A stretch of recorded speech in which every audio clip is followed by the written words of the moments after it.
Bonjour à tous, c'est un plaisir de vous retrouver. Aujourd'hui pour une nouvelle vidéo, on va parler d'un produit, un lecteur réseau, le Atoll ST300 Signature. Ce qu'il faut savoir, c'est que chez Atoll, il y a 3 lecteurs réseau dans leur gamme. On va avoir tout d'abord le MS120. Ensuite, en montant en gamme, on va retrouver le ST200 Signature. Et là après, pour finir, le troisième produit, le ST300 Signature. Il est également possible d'écouter de la musique en streaming chez Atoll avec directement l'ampli intégré. Là, on va être sur ce qu'on appelle la gamme SDA. Donc, il y aura le SDA 200 et SDA 300. On vous fera des vidéos sur ces produits à l'avenir. Un lecteur réseau, vous savez maintenant ce que c'est. Donc, ça va vous permettre d'aller écouter de la musique via Internet avec différents services de streaming de musique, donc différentes plateformes, ou bien tout simplement d'écouter vos radios quand votre FM ne le permet pas. Là, l'avantage, c'est que vous allez passer directement par Internet et vous aurez accès à des milliers de radios, même dans d'autres pays.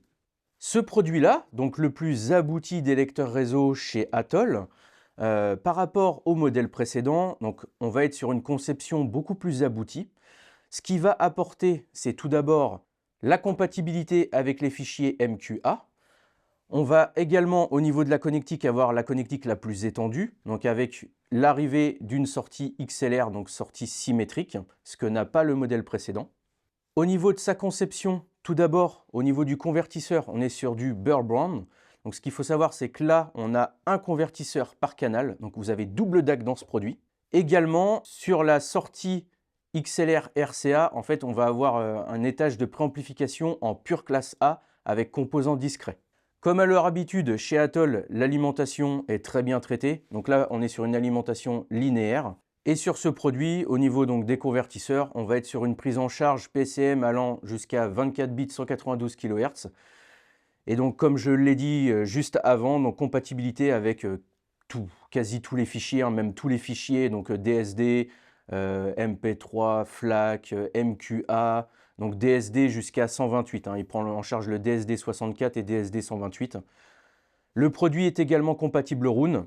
Et donc après, vous allez avoir une large panoplie de musique, enfin de plateformes que vous allez pouvoir piloter avec ce produit-là. Donc il y a Deezer, il y a Tidal, Qobuz, Spotify, il y en a plein. Ce qu'il faut savoir, c'est qu'il y a également une application qui permet de le piloter, d'accord? Donc une application qui a été, il y a maintenant au moins 1 an et demi, entièrement revue. Donc on est sur une nouvelle version d'application qui est vraiment très aboutie et qui est à l'heure actuelle maintenant l'une de mes préférées sur toutes les marques qu'on peut présenter en magasin ou qu'on a pu tester. Donc elle est très intuitive et vous allez pouvoir tout faire avec ce produit-là. C'est vraiment un couteau suisse. Donc il faut savoir, donc on est sur un préamplificateur, lecteur réseau et DAC. Le produit est bien sûr compatible Bluetooth, Roon, DLNA. Donc si vous avez aussi un fichier, un serveur NAS de stocker chez vous avec plein de musique à l'intérieur, vous y aurez accès avec ce produit-là. On retrouve le bouton on-off, la prise de secteur, antenne ici et ici pour Bluetooth et Wi-Fi. On va retrouver un USB-A, donc si vous avez un disque dur externe à connecter ou une clé USB avec de la musique. Le port RJ45 pour Internet. L'avantage, c'est qu'on va avoir 4 entrées numériques, donc 2 coaxiales, 2 optiques, et également des sorties numériques, donc une coaxiale, une optique. Donc si vous voulez par exemple attaquer un DAC encore plus puissant que celui-ci, ça sera possible. Au niveau des entrées RCA, donc on va retrouver une line 1 et 2 ici, donc avec gauche-droite. Et au niveau des sorties, on va retrouver une sortie RCA et une sortie symétrique XLR. On passe maintenant à l'avant, où on va retrouver un écran de 5 pouces qui va vous permettre donc de visualiser tout ce que vous allez faire, donc c'est-à-dire les menus, la pochette d'album, la musique que vous êtes en train d'écouter. Donc il y a toutes les informations. On retrouve un deuxième USB-A à l'avant.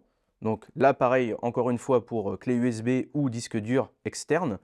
On va retrouver une sortie casque en 3.5 ici. Et après, tous les boutons de navigation ici, ici, avec le volume et l'allumage ici. Donc vous pouvez piloter le produit directement avec les boutons en façade ou bien avec la télécommande de série qui est livrée avec, bien sûr.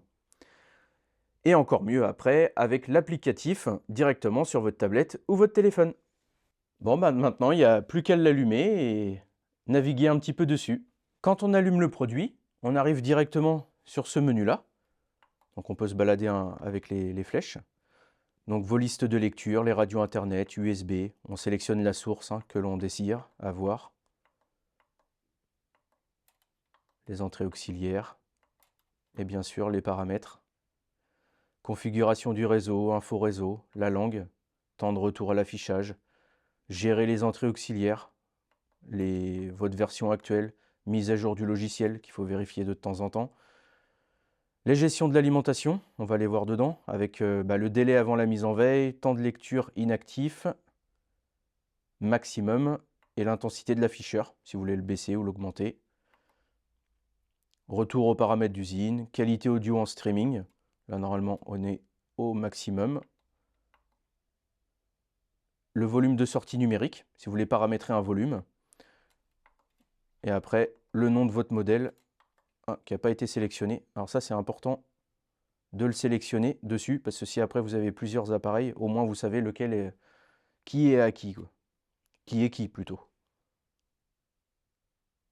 Veuillez redémarrer. Hop. Donc je vais le redémarrer après. Et la limite de volume, balance, exact, et aussi, comme à chaque fois, comme sur tous les produits maintenant. Voilà. Ensuite, il vous suffit de télécharger, ça c'est mieux de l'avoir, l'application. Donc ça se télécharge gratuitement, Android, Apple, peu importe, tablette ou téléphone, peu importe. On lance l'application. Je l'avais déjà présenté de mémoire sur le MS120, donc l'entrée de gamme. Mais vous voyez, on retrouve aussi ici, hop, je ne sais pas si on va bien voir, mais on retrouve après ici toutes les sources, sur tout ce qu'on veut faire. Si on veut aller chercher de la musique sur le réseau, sur Qobuz, le Bluetooth, les paramètres après ici, enfin voilà. Vous avez vu déjà les paramètres dans les menus. Autre petite chose, ce qui est intéressant de mentionner, et ça c'est un truc que j'adore sur un lecteur réseau, c'est qu'il est gapless. Donc à partir du moment, donc tous leurs produits d'ailleurs, tous les produits Atoll sont gapless. Donc à partir du moment où par exemple vous allez écouter un concert et que vous allez passer d'une plage à une autre, il n'y aura pas de coupure au niveau de la musique. Il faut faire attention à ça parce qu'il y a certains lecteurs réseau où vous avez justement cette coupure. Donc quand vous avez une musique qui vraiment, quand la piste 2 par exemple démarre directement après la piste 1, si vous ne voulez pas avoir une coupure, il faut que votre lecteur réseau soit gapless. Donc pour l'avoir écouté maintes fois depuis qu'on l'a intégré au magasin il y a quelques semaines, je trouve vraiment que c'est un très bon produit. Il se marie très bien aussi avec les produits Atoll. Donc il y a beaucoup de marques qui vont vous dire ça à chaque fois. De toute façon, mettez nos produits avec nos autres produits. Parfois, l'association n'est pas si bonne que ça. Là, pour le coup, elle l'est quand même. Donc on a un IN400 juste à côté en plus, donc il y a une très bonne alimentation. C'est vraiment le couple parfait. Au niveau de la couleur, donc il se fait en silver, comme ici, ou en black, comme à chaque fois, comme tous les produits Atoll. Son tarif, on est à 2900 €. Et ouais, c'est vraiment un très bon produit. Donc beaucoup de précision, de la clarté, du détail. Un produit que je conseille amplement, vraiment sans hésitation. Voilà, écoutez, cette vidéo touche à sa fin. J'espère que ça vous a plu. Si vous avez d'autres produits que vous voulez qu'on teste, n'hésitez pas à le mettre dans les commentaires. Soit on les a déjà en magasin, soit on les fera venir, si possible. Et moi, je vous dis à la fois prochaine. Allez, bye!